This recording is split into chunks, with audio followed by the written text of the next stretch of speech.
हाँ देखो,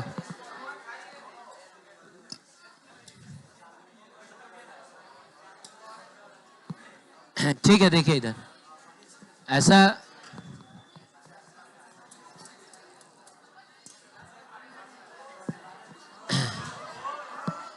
क्या हुआ?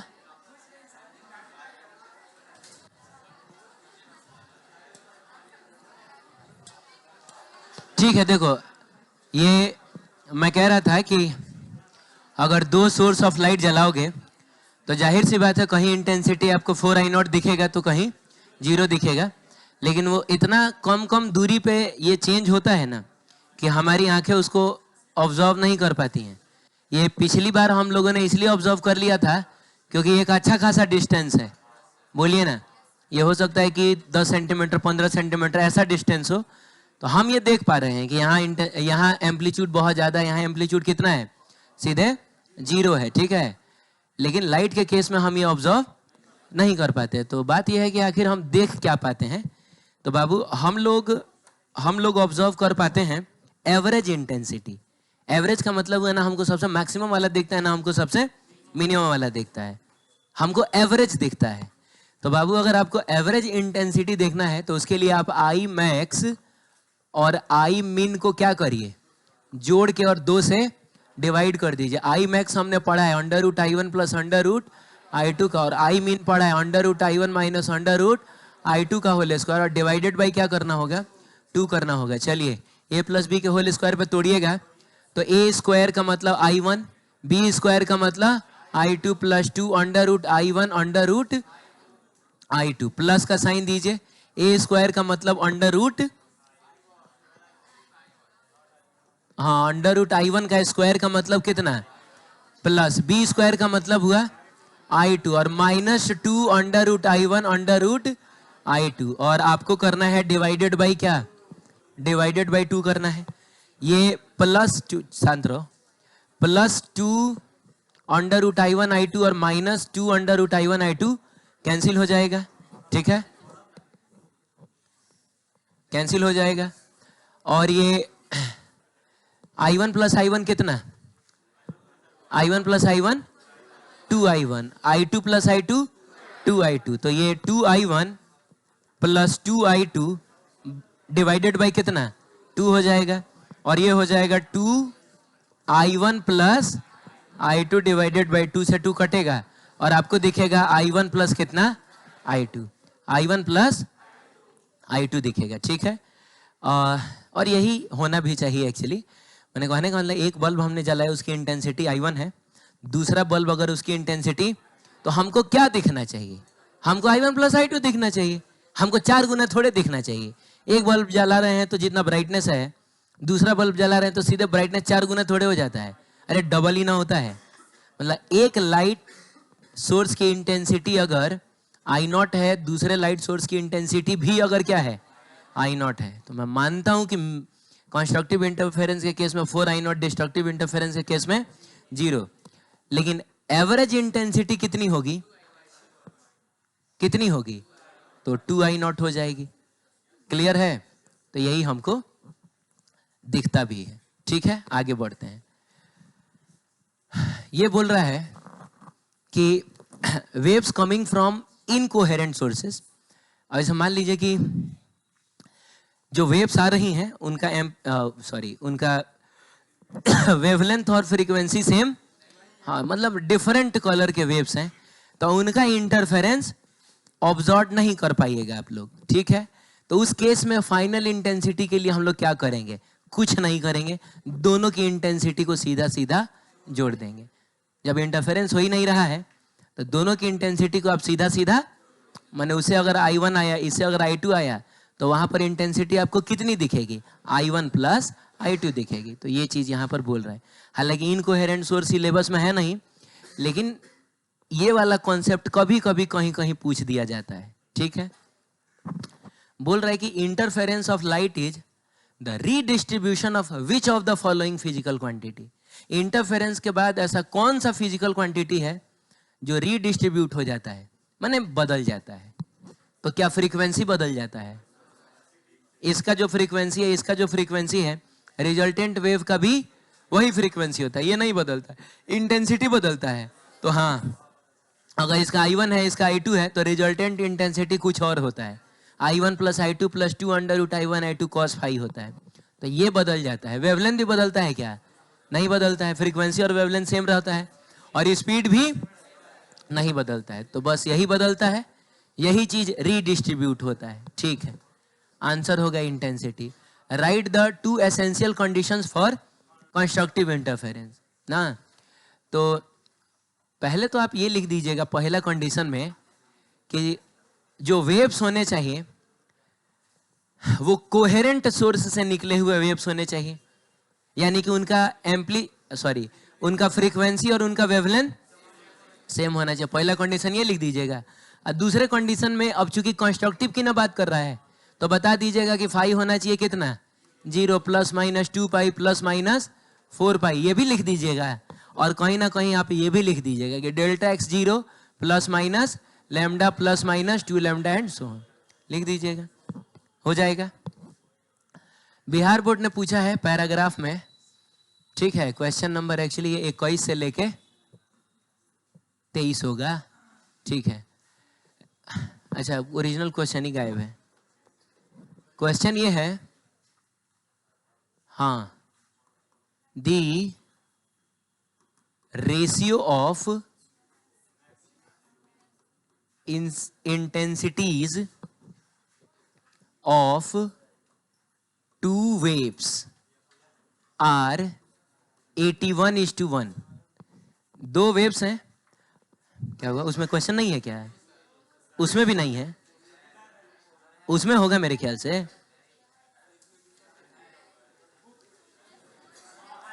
किताब में होगा, यहां छूट गया है।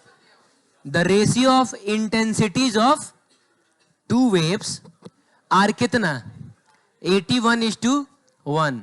तो मान लीजिए पहले वेव की इंटेंसिटी को अगर हम लोग I1 कह दें, पहले वेव की इंटेंसिटी को क्या बोलते हैं? अगर हम I1 कह दें दूसरे वेव की इंटेंसिटी को, तो पहले वेव की इंटेंसिटी हो जाएगी 81 इंटू I0 और दूसरे वेव की इंटेंसिटी हो जाएगी 1 इंटू I0 का मतलब सिंपल I0 ही ना हो जाएगा। और पहले क्वेश्चन में बोल रहा है कि मैक्सिमा और मिनिमा का रेशियो क्या होगा। मैक्सिमा का मतलब हुआ मैक्सिमम इंटेंसिटी और मिनिमा का मतलब हुआ मिनिमम इंटेंसिटी, ठीक है।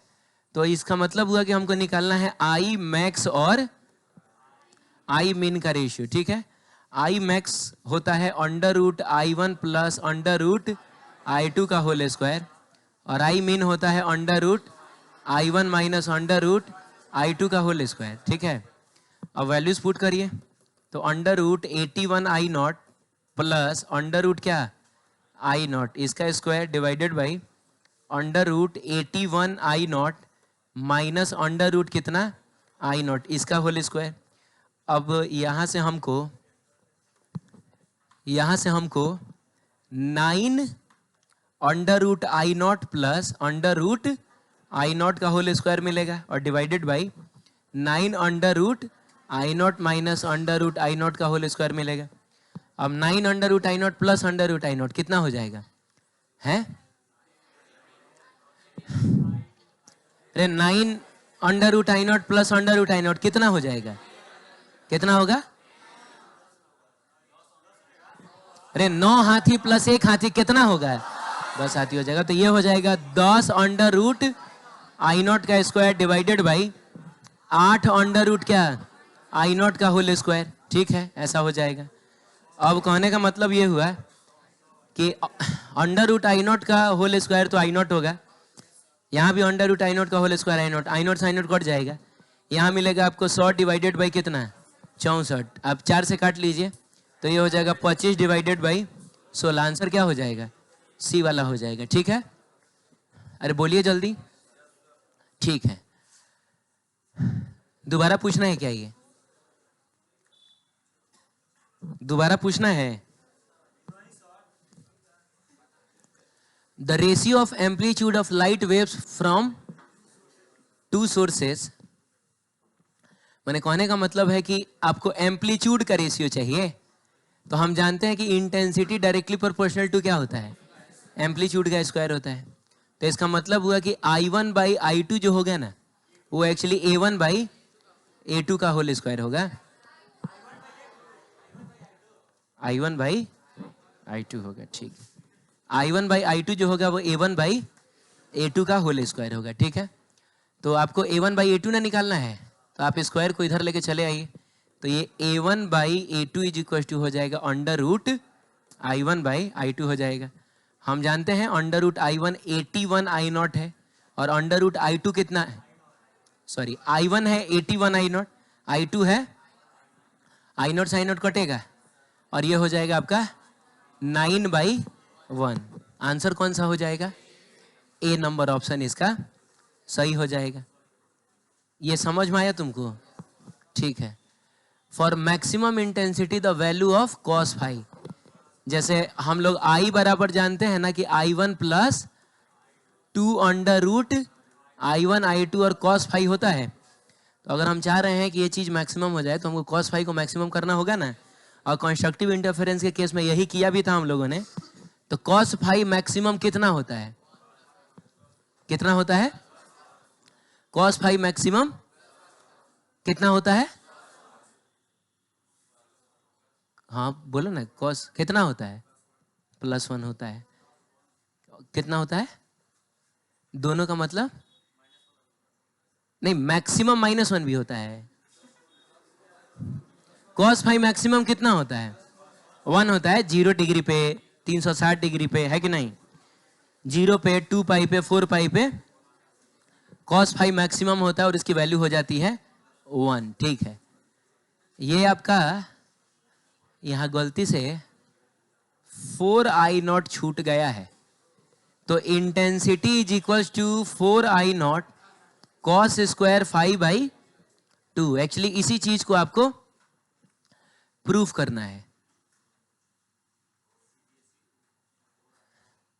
पता नहीं क्यों मेरा मूड बड़ा खराब हो रहा है अभी।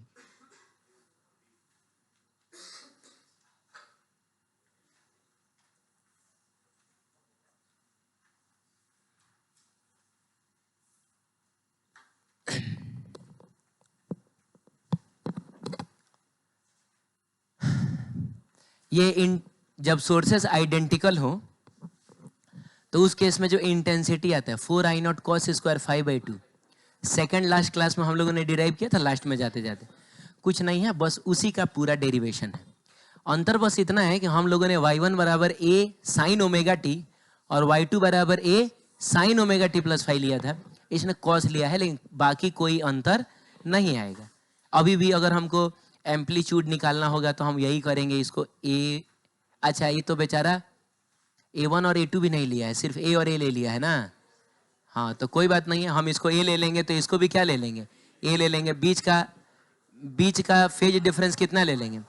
हम 5 ले लेंगे, बोलिए ना। तो इस केस में जो आपका एम्पलीट्यूड आएगा, फाइनल एम्पलीट्यूड, चलिए फाइनल एम्पलीट्यूड को हम लोग क्या कह देते हैं? A कह देते हैं। तो वो निकल जाएगा ना। कैसे निकलेगा बताइए? A is equal to under root A square plus A square plus 2A और कॉस फाई, ऐसे करके कर लीजिएगा। क्लियर है? उसके बाद जो फाइनल एम्पलीट्यूड आपको मिलेगा वो मिल जाएगा under root A square plus A square कितना होगा? 2A स्क्वायर हो जाएगा। और उसके बाद प्लस यहाँ से भी मिलेगा 2A स्क्वायर और कॉस फाई मिलेगा।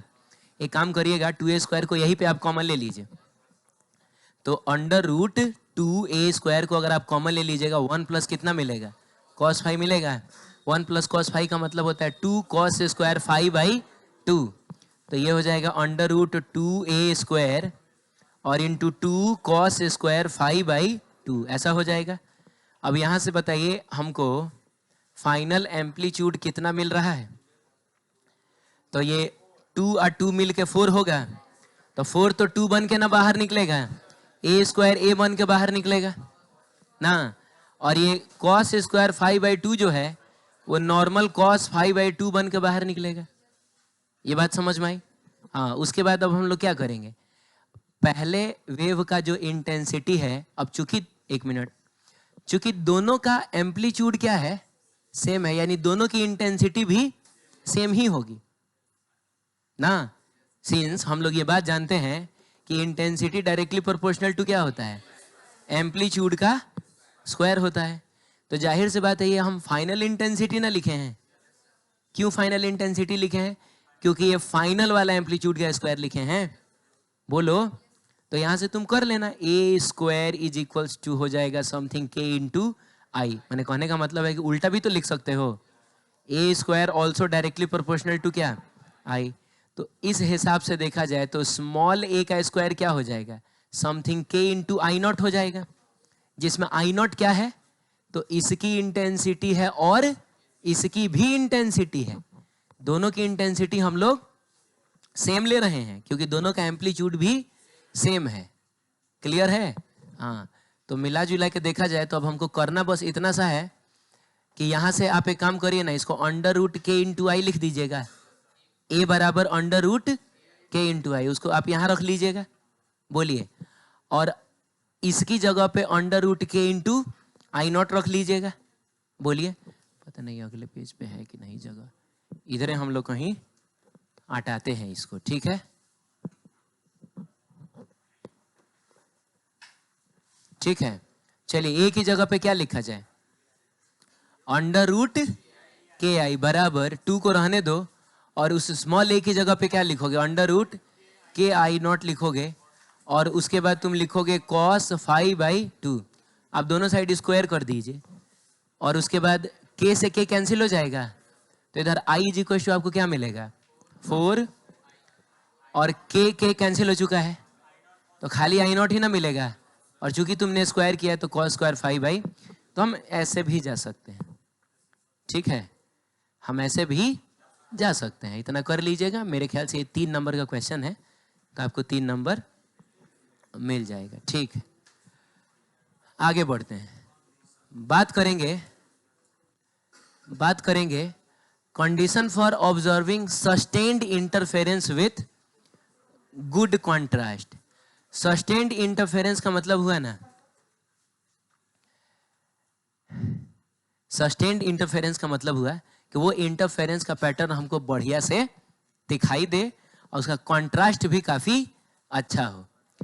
तो कॉन्ट्रास्ट का मतलब हुआ कि खूब शार्प दिखे, गाढ़ा दिखे, बढ़िया दिखे, ऐसा धुंधला धुंधला सा ना दिखे। ठीक है, ये क्या है,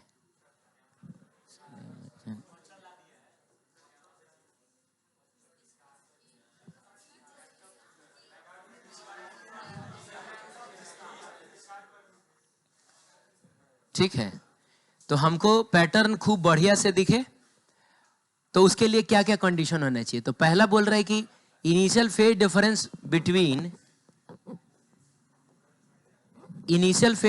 between the interfering waves must remain क्या, constant. Initial phase difference constant होने का मतलब हो गया कि कोहेरेंट सोर्सेज से निकलने चाहिए, यानी कि इसमें अब ये भी आ जाएगा कि इनका वेवलेंथ और इनकी फ्रीक्वेंसी सेम होनी चाहिए, है कि नहीं। ठीक है, otherwise the interference will not be sustained, हम वो इंटरफेरेंस का पैटर्न ऑब्जर्व नहीं कर पाएंगे। ये मैंने साउंड वेव का एग्जांपल देकर बताया भी था कि अगर फ्रीक्वेंसी अलग अलग है ना तो हम इंटरफेरेंस को ऑब्जर्व नहीं कर पाते हैं। तबला और गिटार अगर एक साथ बज रहा है तो हमको दोनों का साउंड अलग अलग सुनाई देगा, ऐसा नहीं लगेगा कि दोनों मिक्स हो गया है। ठीक है, अगला यह है कि द फ्रीक्वेंसी एंड क्या, wavelength of the 2 waves should be equal. ठीक है, फ्रीक्वेंसी और वेवलेंथ सेम होना चाहिए, ऑब्वियसली होना चाहिए। जब इनिशियल फेज डिफरेंस कांस्टेंट है, इसका मतलब वेव्स कोहेरेंट सोर्स से निकले हुए हैं, तो ये तो होता ही है ना, ये तो दोनों आपस में ठीक है, आपस में इंटरकनेक्टेड है। हाँ, लाइट मस्ट भी क्या, मोनोक्रोमेटिक, मतलब जैसे ये जो सफेद कलर का बल्ब जल रहा है, इसमें से मोनोक्रोमेटिक लाइट नहीं निकल रहा है। लग रहा होगा कि एक सिंगल कलर है, सफेद कलर, लेकिन सिंगल कलर, सफेद colour is not a single colour, वो 7 कलर का मिक्सचर है। तो ये बोल रहा है कि सोर्स ऐसा होना चाहिए ना जिसमें से बस एक सिंगल कलर का लाइट निकले, माने इसमें से भी अगर सिर्फ लाल निकले तो इसमें से भी लाल ही निकले, है कि नहीं। तो मोनोक्रोमेटिक होना चाहिए। अगला कह रहा है कि amplitude of the interfering waves must be equal. अच्छा, तो कोहेरेंट होने के लिए कोहेरेंट सोर्स से निकले हुए वेव्स का वेवलेंथ और फ्रीक्वेंसी सेम होता है, जरूरी नहीं है कि एम्पलीट्यूड जितने भी एग्जाम्पल्स हम लोग देख रहे थे उसमें हम लोग एम्पलीट्यूड A1 और A2 ना ले रहे थे। मेरे और हिमांशु वाले वेव में फ्रीक्वेंसी सेम था, वेवलेंथ भी सेम था, लेकिन एम्पलीट्यूड तो सेम नहीं ना था। एक था 5 सेंटीमीटर, एक था 3 सेंटीमीटर। लेकिन यहां बोल रहा है कि अगर आप खूब बढ़िया कॉन्ट्रास्ट के साथ देखना चाहते हैं, शुरू के 3 कंडीशन से इंटरफेरेंस का पैटर्न तो बन जाएगा, लेकिन ये आखिरी वाला जो है ना, ये आपको गुड कॉन्ट्रास्ट के साथ दिखाएगा। क्योंकि अगर एम्पलीट्यूड भी सेम हो गया तो एग्जैक्टली आइडेंटिकल सोर्सेस हो गई, और आइडेंटिकल सोर्सेस हो गई तो जो मैक्सिमम इंटेंसिटी होगी वो सीधे 4I0 होगी, एंड बाबू जो मिनिमम इंटेंसिटी होगी वो सीधे 0। तो जहां आपको लाइट दिखेगा खूब दिखेगा 4I0, और जहां नहीं दिखेगा वहां एकदम आपको क्या दिखेगा, अंधेरा। तो बीच बीच में अगर एग्जैक्ट अंधेरा दिखे ना, तो ये पैटर्न हमको बढ़िया से ऑब्जर्व होगा। लेकिन अगर एम्पलीट्यूड सेम ना हो तो क्या होगा, मैक्सिमम इंटेंसिटी तो कुछ होगी, लेकिन मिनिमम इंटेंसिटी 0 थोड़े होगी। अरे तो मिनिमम भी तो कुछ होगा। तो जहां मिनिमम इंटेंसिटी भी है वहां पर भी अगर हल्का फुल्का लाइट है ना, तो हमको उतना बढ़िया से वो, हम चाहते हैं ब्लैक का मतलब एकदम ब्लैक हो। ठीक है, जैसे मोबाइल में आप देखते होइए कि 2 टाइप का स्क्रीन आता है, एक एमोलेड आता है और एक नॉर्मल आईपीएस आता है। ये आईपीएस है। इसको अगर ब्लैक भी दिखाना, जैसे ये बैकग्राउंड को ब्लैक दिखा रहा है, लेकिन ब्लैक को भी ये लाइट के जरिए ही दिखा रहा है, ये उतना बढ़िया ब्लैक नहीं है। लेकिन एमोलेड में जहां उसको ब्लैक दिखाना होता है ना, वहां स्क्रीन का लाइट जलता ही नहीं है, तो वहां ब्लैक का मतलब एग्जैक्ट ब्लैक। तो आप बताइए कौन से स्क्रीन में आपको खूब कॉन्ट्रास्ट के साथ कोई भी इमेज देखने को मिलेगा, जहां ब्लैक का मतलब एकदम ब्लैक अंधेरा हो, है कि नहीं। तो इसीलिए सोर्सेस को एग्जैक्टली आइडेंटिकल होना चाहिए, तो हम ये देख पाते हैं। ठीक है, why can not two independent monochromatic sources, मतलब 2 अलग अलग सोर्सेस जो हैं, शांत रहो, 2 अलग अलग सोर्सेस और दोनों मोनोक्रोमेटिक है, का मतलब हुआ इसमें से भी सिंगल वेवलेंथ, इसमें से भी सिंगल ही वेवलेंथ का लाइट निकल रहा है। कह रहा है कि वाई कैन नॉट बोल दिया पहले ही, क्यों ये नहीं कर सकते हैं, क्या नहीं कर सकते हैं, तो प्रोड्यूस सस्टेन्ड इंटरफेरेंस पैटर्न। ये एक सस्टेन्ड इंटरफेरेंस पैटर्न प्रोड्यूस क्यों नहीं कर सकते हैं, तो इसका जवाब ये है कि it is almost impossible to create 2 sources of exactly same wavelength. मैंने कहने का मतलब है कि 2 सोर्स जो है ना, एग्जैक्टली सेम वेवलेंथ का लाइट प्रोड्यूस करें, ये लगभग इम्पॉसिबल है। मैंने हो सकता है कि ये 400 नैनोमीटर का प्रोड्यूस कर रहा है, तो ये नहीं 700 थोड़े हो जाएगा यार। हम कोशिश भी करें तो मे भी कि 402 नैनोमीटर का ये प्रोड्यूस करे कहीं, मैंने एकदम एग्जैक्टली 400 का ये प्रोड्यूस कर रहा है और ये भी 400 का ही प्रोड्यूस करे, ये पॉसिबल नहीं है लाइट के केस में। आप बात समझ रहे हैं। तो इसीलिए 2 डिफरेंट सोर्स लेके आप कोशिश करिएगा ना कि इंटरफेरेंस हम बढ़िया से देख सके, तो वो उतना बढ़िया से आपको नहीं दिखेगा। तो कोशिश ये किया जाता है कि एक ही सोर्स को हम 2 सोर्स में कन्वर्ट करके तब पैटर्न बनाने की कोशिश करें। तो इसके लिए एक एक्सपेरिमेंट किया गया जिसका नाम है यंग्स डबल स्लिट एक्सपेरिमेंट। ठीक है, यंग्स डबल स्लिट एक्सपेरिमेंट जो है ना, वो हम लोग कल पढ़ेंगे। ठीक है, आप जाइए, घर जाइए।